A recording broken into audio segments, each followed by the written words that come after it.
Hi guys, it's Rosie. Today I'm going to be talking about my decision to get fit and healthy. I've got a few notes on my phone, just things that have helped me along the way and that might help you guys. So the first thing I want to talk about is changing my habits. I had pretty poor eating habits previously. I used to eat a lot of chocolate. That was probably my main weakness. Like I couldn't pass it up. Um, I didn't eat too many like bad savoury foods.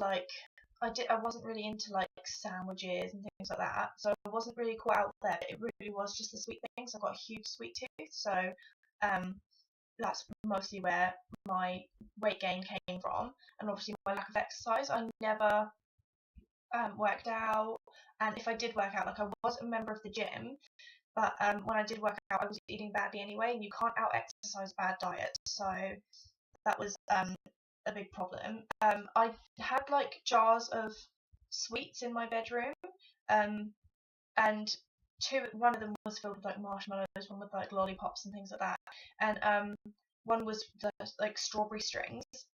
And I could totally leave those. I could leave those for ages. I don't have to eat things like that. But at Christmas time, I replaced the strawberry strings with chocolate coins, and they were gone. I can't control myself when it comes to chocolate, apparently, so it's best not to have it in the house. And the next thing kind of is related to that. It's just breaking bad food habits and leave bad foods behind one at a time. Instead of cutting out food groups and depriving yourself of things that you like, there's no point in doing that because you're just gonna miss them and then crave them and then binge, and that's not healthy at all. So if you leave bad foods behind one at a time, you get used to not having them, and you're finding new ways to eat, and you're kind of at the same time as breaking your bad habits, you're also forming new habits. So you don't have to completely go cold turkey on everything that you love.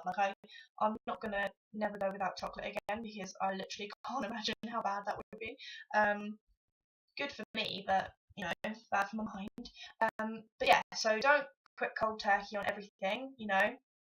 Eat what you want when you want, but in small portions. You don't need to eat the whole block of chocolate, And once you do form new habits, it's actually you'll be surprised at how much you don't want chocolate or don't want sweets or don't want, I don't know, I can't really think of cheese. I don't know. I'm not a big fan of cheese. Um, and the next thing is just like start out slow. Don't um don't wake up one morning and be like, I'm gonna quit everything. I'm not gonna have bad food ever again. I'm gonna exercise 3 times a day, non-stop. Don't don't set unrealistic goals for yourself, because then when you don't achieve them, you're gonna feel bad and you're gonna think, what's the point? I'm not losing weight, and you're gonna binge basically, and you're just gonna give up. And if you give up too many times, then you just get disheartened and you're not gonna try it again. So what I suggest is maybe aim for like eating your 5 a day, or drinking more water, or eating less sugar. Like those are easy things that you can accomplish. And remember that if you're eating less sugar, that's not meaning you cut out sugar and you can never eat it again. What I usually do is I have a week, um, maybe 2 weeks, where I'm eating clean, I'm training, everything's fine, and I'm losing weight. And then say I've got like a dinner to go to, or a movie night with my friends or something. I'm not going to say, oh no, I'll bring my salad leaves with me. I'll have what they're having, but just not everything that they're having, maybe, because it does suck when you're the big one of your friends and they can all eat whatever they want, but you can eat what you want. You just don't have to eat all of it, and that's my advice for cutting out things. Don't cut it all out. Um, and also something that's really important is sleep. If you don't get enough sleep, your body won't repair itself. So say you're exercising for an hour and a half a day. If you don't sleep, then your body's not going to repair, or it just creates a bad habits. You should be getting enough rest, because rest is all part of the journey, and your body will actually retain weight if you don't sleep. So it's really important to actually get your 8 hours of sleep in or more. I know sometimes it's hard if you don't feel like sleeping, and then you have to wake up early in the morning anyway. But if you do exercise in the evening, or you do exercise in the morning, you will feel like sleeping. So I think exercise is all round a pretty good idea. Also, when you sleep, it gives you a chance to de-stress, and it will just detox your system, and it just gets rid of all the bad things in your body. And control your portions. Portion control is something that I always struggle with, mainly because my family are big eaters, and that's not, that's not a bad thing for me. I also am a big eater because I've grown up around big portions, but it's not how much my body actually needs, it's how much I want and how much I feel like eating. And that's not necessarily good for me. Say you're having pasta, for example, you tend to, if you're having like spaghetti bolognese or something, you tend to put a lot of pasta on your plate because it fills you up. But if you trade um, white pasta or just plain pasta for wholemeal pasta, you can have a little amount of it, but it will actually, because it releases the energy slowly, you'll feel just as full as if you were to have white pasta, but you'll feel fuller for longer. And you can just have more meat and vegetables and things like that if you're having, you know, you don't need a huge heaped plate full of food.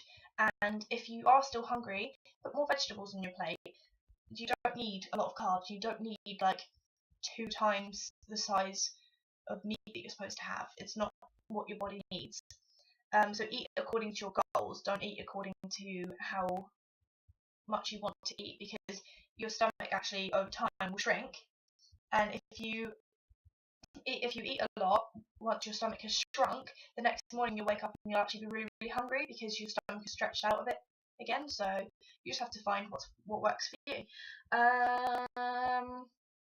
Yeah, so balance. Balance is something that's really important, and it is really hard to find a balance with your eating and even with your exercise. Like, how much do you want to exercise? How much do you need to exercise? And basically, my advice is just to listen to your own body. You can't look at someone else's training plan or eating plan and be like, I'm going to follow that exactly, because it's your own body. Everyone's journey is different, everyone's body is different, and you need to eat according to your body. So find a balance. With every meal, you should be having protein and vegetables for sure.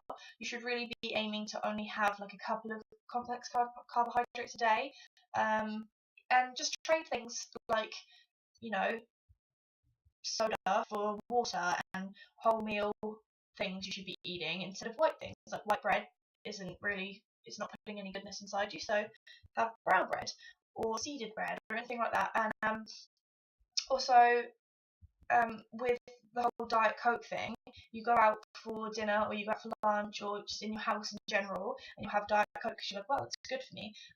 But my mindset is that you can't pronounce any of the ingredients on the back of Diet Coke, can you? So don't put that in your body. If you don't know how to pronounce it, you shouldn't be putting it in your body. It's better to have 200 calories of an all fruit smoothie that you've made than 0 calories of chemicals in a Diet Coke. That's just my way of looking at it. And most importantly for me, is just I have to sometimes stand back and just look at my journey and remember that it doesn't take a week, it takes a long time. And remember that Rome wasn't built in a day. It took a long time, and it will take a long time, but it will definitely be worth it. And everyone slips up, and everyone, has trouble sometimes, but the most important thing to remember is that you should never give up, because it's harder to give up and start again than it is to slip up and pick yourself up. So that is my advice. And if you need like inspiration, what I find is a really great place for inspiration is Instagram. And if you just type in things like fitness, it will come up with a whole bunch of Instagram pages. And I've got one called Hopefully Biggest Loser, and I post just a lot of inspirational quotes, inspirational pictures of my journey, how much weight I'm losing, how good I feel. And I just think it's a really good community of people that are all like-minded and they all have the same goals, and I think it's great. So if you have any questions or anything, then comment below, and I wish you luck on your journey and good luck for eating well, because it's very difficult, but you can do it, and I believe in you. So I'll see you guys next week. Bye!